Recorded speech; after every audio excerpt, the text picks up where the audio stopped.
Tom Hunt is the founder of Fame, a done-for-you agency that helps B2B brands produce, promote, and generate new business from their podcasts. In this episode, Tom candidly shares his entrepreneurial journey, marked by trial and error, adaptation, and ultimately finding success with Fame. Most importantly and generously, Tom shares his entire podcasting strategy. He shares how he comes up with the premise for new podcast ideas, finding your unique edge, leveraging guest influence, and the importance of community building. His methods of differentiating your podcast content in order to build thought leadership and actually drive revenue is a solid playbook for anybody looking to start or grow their B2B podcast.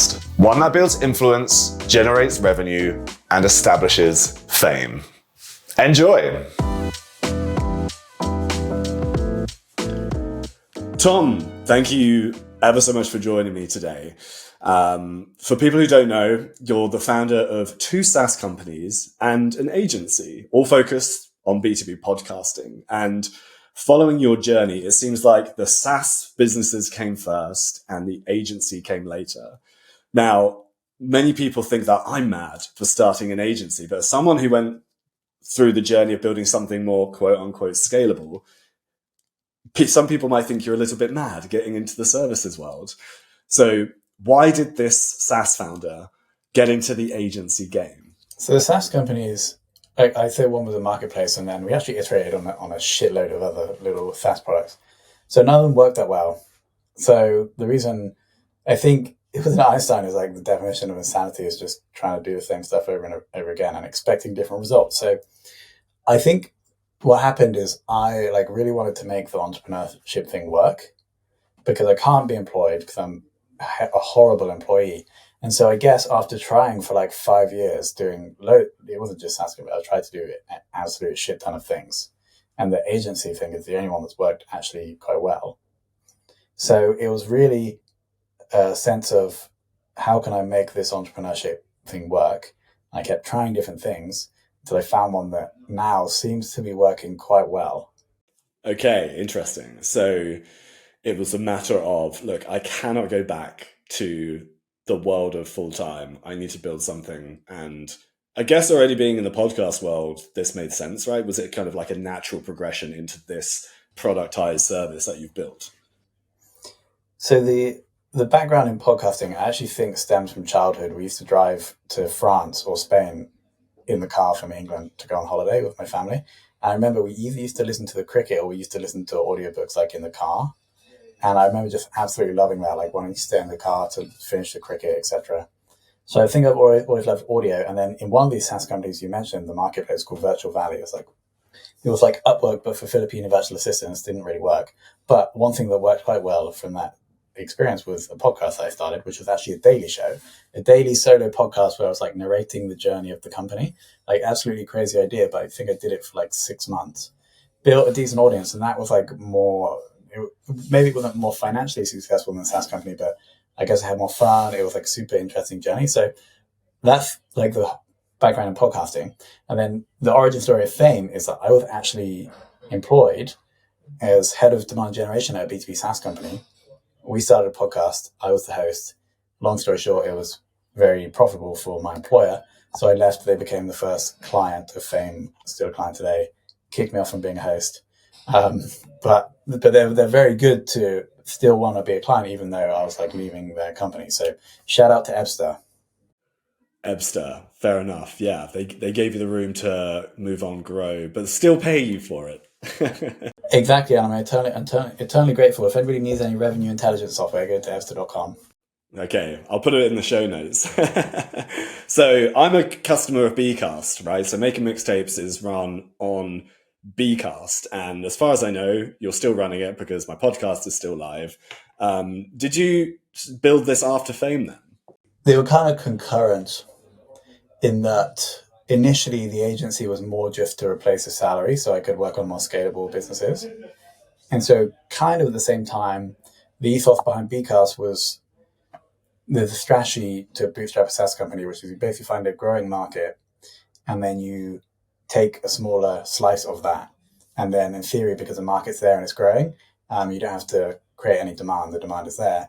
And then you can beat the the incumbents because you are more specific to this specific customer persona. So that was the theory behind Bcast, and we were just like business podcasts or like podcasts for like high growth podcasts, etc. And it kind of was going well. Like we launched, and it still is going well, and it's instrumental to the growth of Fame. All Fame podcasts run on Bcast. But the revenue of Bcast is probably like 5%, maybe less than that, of the revenue of Fame. And so that it is equal to my time investment as well. So I'm like 90% or 95% on Fame versus the rest on Bcast. And so they kind of happen at the same time. And the Bcast is very important to Fame. But in terms of the revenue split between the two, it's the majority is the agency. Technology is often a tremendous unique value proposition for agencies. Do you find that having the technology to, say, we've built this for our methodology, so we'll put you on here while we run the service, do you find that helps with, selling Fame's services?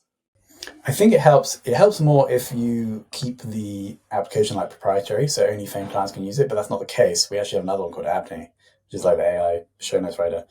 So obviously anybody can use those tools. So that reduces the value prop a bit. What I think it does show though, is that to potential clients, is that you're like embedded and passionate and know a lot about the industry if you've been able to build tools that are being used by a lot of people.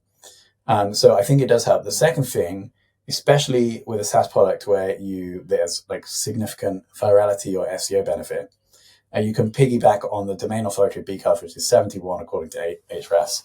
It's only like 3 to 4 years old, and so we can rank for terms and that help with Fame. So if it can help, we can also rank for terms that help get exposure for our client podcast as well. So that's kind of indirect benefits of having the SaaS company attached to the agency, but it does help with selling as well. Yeah. You've kind of created your own distribution channel for clients there, essentially, through search. Yeah, pretty expensive one. Yeah, I can imagine. Do you find that, clients come to you after using Bcast? They've kind of built their own podcasts and they're like, fuck it, let's get these guys to do it for us. So I think Bcast bringing clients for Fame. Yes. I think it's happened only once, and Bcast has had thousands for 3,000 users. It is a slightly different persona, I think. It's more like solopreneur type small businesses, whereas Fame's ideal customer has like more than 100 employees. Yeah, okay. That makes sense. I'm definitely in the Bcast segment right now. Amazing, man. So yeah, your podcast agency Fame, it's behind what I think are some of the best B2B podcasts in the world. Tell us a little bit about your methodology there. So the theory behind Fame's podcast methodology stems from the origin story. So I'll go back to that. I joined that company, and when you join any big company in marketing, you have to learn about who you're trying to sell to. And so I was reviewing the customer persona of the sales software, and one of them was sales operations. I was like, well, this is the person who's responsible for the ops and therefore choosing tech for sales teams. Obviously, that's the one we should maybe focus on more. So I reached out to loads of people cold on LinkedIn to see if they'd jump on a call with me so I could learn about them. Obviously, I got ignored. So the masterstroke was to start sales operations demystified. And so all we would do is focus very specifically on sales operations. And the kind of edge or the different thing about our show was that we just talk about their careers. So we have the niche and we have the edge that we're getting into podcast theory now. And then all we did then is we executed like pretty relentlessly for 6 months, probably did about 50 interviews, closed a big deal with one of the guests. And so therefore the business now is ecstatic with the show. The podcast paid for itself over 6 months. And so then all we needed to do was improve my hosting skills, improve the production, increase the episode frequency, and then we built the audience, which was the real asset. So what did we do right there? We got the positioning right with the niche and the edge. We got the timing right because sales ops was just becoming a thing back in 2018. And then we were consistently executing, and we were strategic about guests.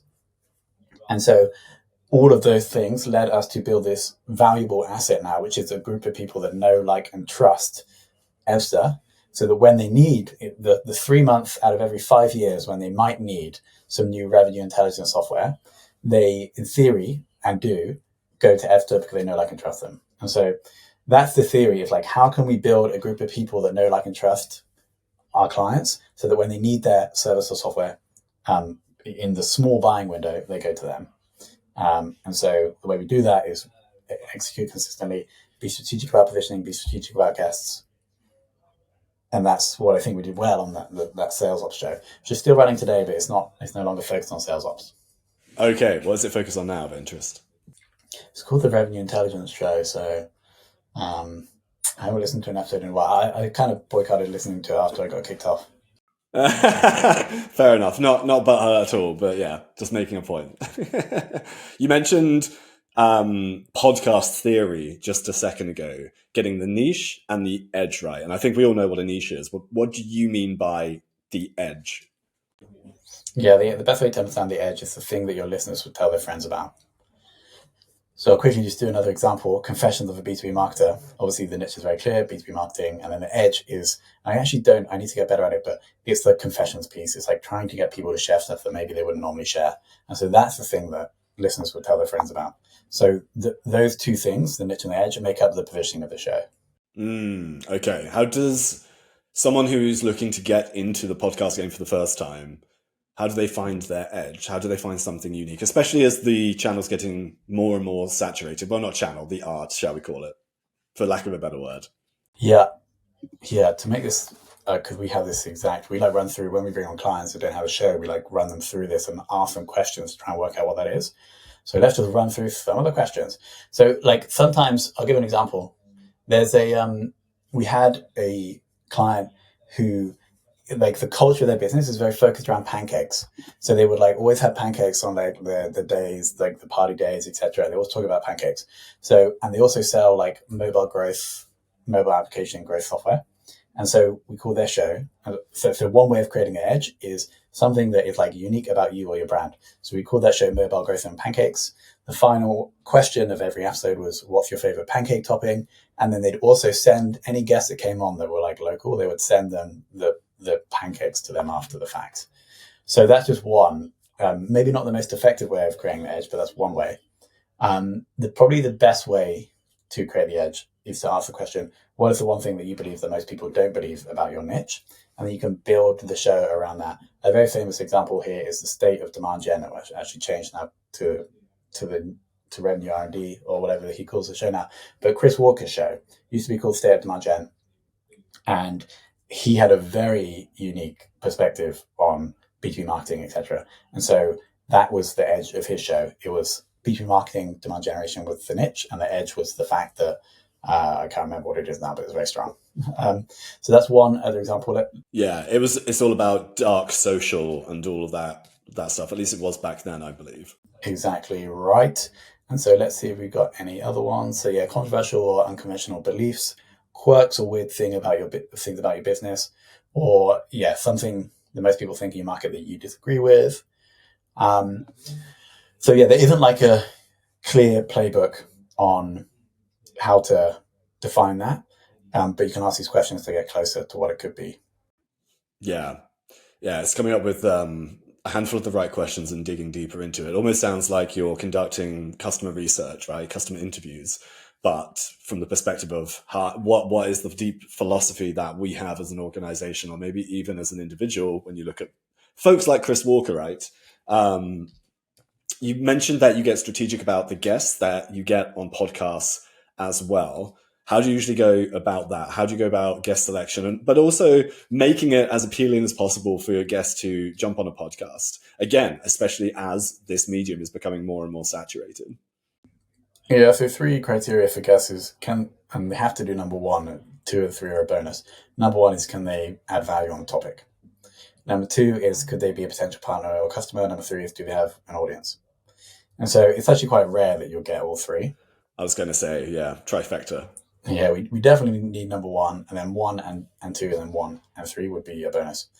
So that's criteria. I think with 2, customer or partner, obviously you can't pitch guests that come on, but the way humans build relationships is relationships are built as you experience emotions together.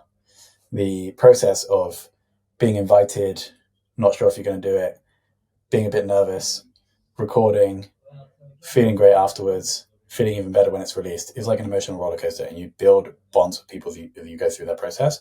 And so whenever that happens, That can be valuable if that person then in the future needs your product or service. You can't really pitch because then they just think you only brought them on to pitch to them. But if you get it right, you can build those relationships with people. Then ultimately they'll come to you in theory because you have that relationship. So, and that works for people that could be customers and people that could be partners. So that's number 2. Second part of your question was about convincing guests. Yeah.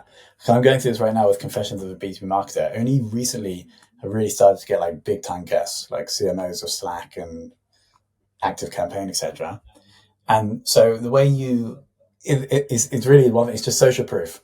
So you have to get lucky at the start. You have to find someone that probably is in your network, or you know someone that knows someone, so they'll take a chance on you.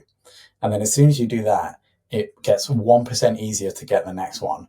And then you keep going and you keep going until you have a guest pitch where you say 3 massive names that the person you're trying to get on knows and ideally has lower status than. Because if you see someone that has higher status than you've already been on, then you're like, yeah, I'll do it. So it's really just developing social proof and then climbing the ladder. And it does take time. Like it's taken 90 episodes to get the CMO of Slack, ex-CMO of Slack, on my show. So it does take time, but you just have to keep trying. Yeah. One of the earliest guests for this podcast was Rand Fishkin of XMoz and SparkToro. And honestly, it was just a matter of timing. I'm a customer of SparkToro, sent out an email asking for thoughts and perhaps a case study. And I said, Rand, I'll give you a case study if you come on my new podcast I'm about to launch. And he said yes. Do you think that timing has a lot to play into it as well? Timing for sure has a lot to play in it. The other thing that's interesting as well is like, because Rand, absolute legend, he's an incredible podcast guest, but he does it a lot. And so the more like scarcity drives value, right? So the value of the guest is inversely proportional to how many podcasts they go on. It's just an interesting observation I've had with podcast guests. How do you determine the value of a guest then in that regards? I think it's reviewed. It's the 3 principles we discussed, right? Like the guest is obviously very valuable if they're going to create information that your audience are going to love. They're more valuable to you if they could be a customer partner, and they're more valuable to you if they have an engaged audience that they might share to. Yeah, absolutely. You said a few moments ago that consistency is key, and I know a lot of people think that or find it to be quite difficult. Other than hiring an agency like Fame to do it for them, do you have any habits or principles that people can kind of stick to in order to get past that 20 episode mark? Yeah, I think we call it a project manager. I think this role is like very crucial for anybody running a podcast. So let's just give an overview. It could be someone remote. It can be someone I think the Philippines is a great place to do it, but it could be anywhere. Obviously, they have to speak your language effectively. And this person might cost anywhere between like $10 or $20 per hour. And their job is to like make the podcast happen. So at the start, if the podcast is small, they're probably doing guest outreach. They're managing the people that are creating the assets. They're responsible for social posting. And really you want them to project manage you as the host. And so if you have that person in place, then it's much more likely you're going to be able to keep consistent. There's probably 3 key things to talk about here. First, documentation. Second is project management software. Then is like communication protocols. So there should be one Google Doc, which is the working procedure or whatever you want to call it for the podcast. And that explains exactly how the podcast is run. Now, as you get bigger or more complex, maybe there'll be a working procedure for guest outreach, for editing, production, and for promotion. But we'll start it with one. So that's the first thing. And this person, as the process is being defined, they're documenting them. So it's all in one place. It's also great. So if that person leaves, it's very easy to onboard and train because everything's there. Second is project management software. So you want one place where you can go and see like the status of all the different things. We use Trello, it could be anything. And then third is probably just like communication protocol. So typically maybe there's like a Slack channel just for the podcast. Only the people that are working on the podcast are in that Slack channel. There's rules about how you communicate and when. Maybe you have a 15-minute meeting every week where the project manager is going to update you on the status of the show. There's like a predefined agenda for that. And that agenda is populated, so you just turn up. They ask you any questions. So that's like the ideal. Like if you have that all set up, you as the host, all you're going to have to do is turn up, perform, upload the assets, review the assets. Maybe you're involved in guest outreach, but you'll be much more likely to be consistent if you do that. Amazing. That is such a wonderful, detailed answer. Yeah, having someone just to kind of hold you by the hand and make sure that you do the shit that you're supposed to do, or do it for you, right? Yeah, ideally. Because then you have the energy then to like prep for the show, be energized on the show, and then obviously do everything else that you need to do in your work life. Because I'm assuming most people that have a B2B podcast probably do something else as well. Yeah, of course. Exhibit A right here. And B as well. Going back to distribution, so you said Bcast is a very expensive distribution channel, very tongue-in-cheek. I noticed that you're a huge proponent of repurposing content and giving podcasts its own presence on channels like LinkedIn. What is your philosophy when it comes to repurposing podcast content and extending the half-life of any given episode? Yeah, I think the biggest opportunity for growing a podcast right now that isn't paid is organic posting from the host profile, not the company profile, not the page of the podcast, from the host profile, about each episode. And there's a few things. I've been optimizing this for 6 months. So this is what works for me, is I pick out the thing that's like a little bit weird, striking, controversial from the episode. That's normally the hook of the post. Then I'll kind of elaborate on that a bit, maybe even give some value in the post. And then tagging the guest, obviously tagging the guest business, although I've been informed yesterday, I did it yesterday. I tagged the guest and the guest business, CMO of that active campaign, tagged active campaign as well. And then I've got this LinkedIn coach now, and he's like, don't do that, because if they don't engage in the first 30 minutes, but like on the post, if you tag people, then you get deprioritized in the algorithm. So that's a hot tip, guys. So next time I'm going to maybe write the post, and then in US, because they're US, so they were never going to engage when I posted that in UK morning time, right? So anyway, so that's like a quick insight. And then what the thing that I've been doing, which I think there's theory behind why it works, I don't know if it works in real life, is I always just add an image of myself and the guest. The reason for that is I want to show the world that I'm associated with these people. So some of their status rubs off on me. So if like the CMO of Slack is like on the show, then there's a pic of me all over LinkedIn with him, then that in theory increases my status, makes me more influential. So I do that for every episode. So we release an episode every week, that post. We get a percentage of the guests that comment, share, etc. And that, I think, is probably for my show the biggest driver at the moment. The posts get anywhere between like 2,000 and 20,000 impressions. So I'm trying to increase that, but that's like completely free, right? So that's the first piece of repurposing that everyone needs to do. Make sense? Second piece, this is bonus points, to create the company page for the show. It has to be a company page, not a showcase page. What this means is that you can then tag in all your posts. You can then tag the page. It's another place for people to follow the show. What you'll find, if your show is good, is that other people will start tagging the show so they'll write a LinkedIn post about the top 5 podcasts in B2B marketing, etc. They'll start tagging you. Guests will start tagging you. And then what you'll start doing is building up this audience. We only have just over 1,000 followers on the page for Confessions of a B2B Marketer. And then every day we post a snippet with like very simple copy, headline, tag guest business, put some hashtags. And that, like, so every day we're getting a tiny little spike of new people coming and getting the show, seeing the show. Also, and other opportunities for the guest and the guest business to share your stuff.